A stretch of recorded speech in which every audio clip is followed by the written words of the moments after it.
Greetings, everyone. I'm Mar. Once again, this is my opinion. Here we are with episode 18 of season 3. Debra makes something good. This is without a doubt one of my favorite episodes of season 4. It's one I saw on syndication, and if I remember right, I believe part of this episode is in the first 6 years retrospective, and I think that's how I first saw parts of it. Don't fully quote me on that. This is one that I'm not entirely sure is in there, unlike other ones. But if it's not, it should be, because there's a lot of fun moments in this one. And as the title suggests, it is about Debra's cooking. The plot is Ray comes home from a hard day of work. Debra has food cooked. It's brajol, which, for those of you who don't know, it's a rolled beef dish with sauce on it, to sum it up, concisely. There's more to it, of course, culinarily speaking, but that's essentially what it is. I haven't tried it personally yet, so I can't say firsthand how good it is. But the way that they present it on the show, it's like, give it. Now, Ray tries it, and you can tell right away, at least when Debra's not looking at him, that he's like, what in the world is going on here? At first, you're thinking, is he not liking this? Kind of like when she tried to make Marie's meatballs the first time, and Marie sabotaged him with the tarragon, and he's like, but no, it's good. It's so good, he has to run across the street and have the rest of the family try it. And of course, they're skeptical at first. Like, Frank's even like, I'm in. Debra made it. I'm out. They all try it, and they're like, oh. And Frank is even like, The real test, though, is Marie trying it, and you could tell from how she's reacting that she's like, oh no. Which, of course, is a joke that's already been beaten into the ground by this point in the series, and will continue to be beaten into the ground further on, because there have been moments where Marie likes Debra's cooking and actually thinks she does cook stuff good, like with the fish in season 1. But that's a character trait. Something will happen, and then unless it's going to be super important or you need to make a point, like when Debra's ranting in a couple episodes, I believe, it will never be mentioned again, unless they got to mention some other stuff too. And here, when she tries it, you can tell from the look on Marie's face that she's like, oh no. Now, to be fair to the episode, there is more of a reason for this, and it'll become apparent once we get to the last part of the episode. Because Ray really liked the brajol, Debra decides the next day, you know what? I'm going to make it again. And Andy stops over, and you can tell when he's looking at it, like, is he really judging the dish based solely on Debra's reputation for not being a cook? But no, there's more to it. I guess at work, Ray always makes fun of Debra's cooking, but even more, even when she makes something good, like it's something that he likes, like the lemon chicken. I mean, Ray does get a little tired of it because she always makes it, even though he does like it. You know, the whole thing, the same thing day after day. But here, she finally makes something new that he likes, and then he's like, and she still has to make fun of it. As he put it, it's Italian for roadkill. And Debra does get some revenge before ranting at Ray. It's like, I finally make something and you're still making jokes about it.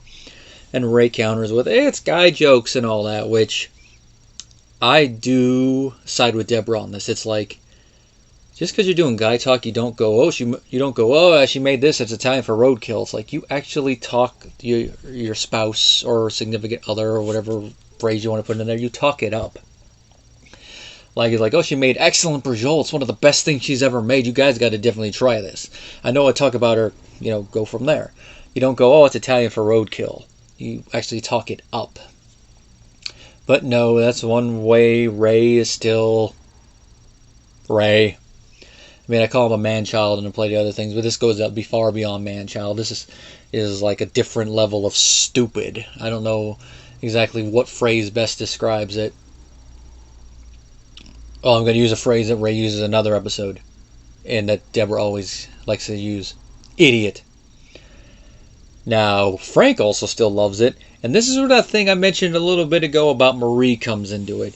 Because Frank comes across the street with flowers to get more brajol. Now this is when you're like, is this episode about to go into a weird way? Not fully, but maybe like in a Freudian manner, because when Marie comes across the street and you can see the look on her face, I'll say that Doris Roberts plays this perfectly, where you can tell she is a jealous older woman. And she's mad at her husband, and she's also a little mad at her daughter-in-law. And the reason is, we find out that when Frank and her started seeing each other, the first dish she made for him was brajol. And apparently the first thing he said after trying that brajol years ago was, "Be my bride." Now, with something we're going to find out in a later episode about their dating history, and of course what we already know, it's like, okay, was this one of the first things, and later on she put the screws for the engagement, as we'll find out, and then of course the making of Robert. It's like, he must not have proposed yet. It must have been such a great statement, kind of like when Andy tried the brajol and he's like, "Run away with me." The same type of thing, but back when they were courting each other, it would have been like, oh my god. She must have excellent brajol there.